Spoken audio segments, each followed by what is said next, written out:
नवीन virus आल्याचं कळतंय। गृहमंत्री जी प्राथमिक माहिती आहे त्या प्राथमिक माहितीनुसार हा व्हायरस नवीन नाही आहे, यापूर्वी देखील हा व्हायरस आलेला आहे। पुन्हा त्या व्हायरसचा चंचू प्रवेश होताना दिसतो आहे। या संदर्भात जी काही ॲडवायझरी आहे ती आम्ही लवकरच त्या ठिकाणी जारी करू। आता 3 वाजता केंद्र सरकारचं जे आरोग्य मंत्रालय आहे ते देखील राज्यांसोबत त्या ठिकाणी कॉन्फरन्स करून या संदर्भातली सगळी माहिती उपलब्ध करून देणार आहे आणि त्यानंतर काय काळजी घ्यायची ही काळजी आपण घेऊ। आता लगेच पूर्णपणे घाबरून जाण्याची आवश्यकता नाही आहे। माझी माध्यमांना विनंती आहे की या संदर्भात कपोलकल्पित माहिती किंवा कोणी काही सांगतं अशा प्रकारची माहिती देऊ नका।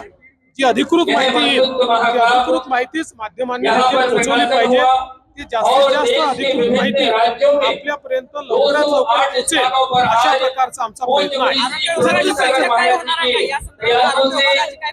आज आरोग्य विभागाची बैठक झालेली आहे आणि आता केंद्रीय आरोग्य विभागासोबत बैठक ऑनलाईन चाललेली आहे।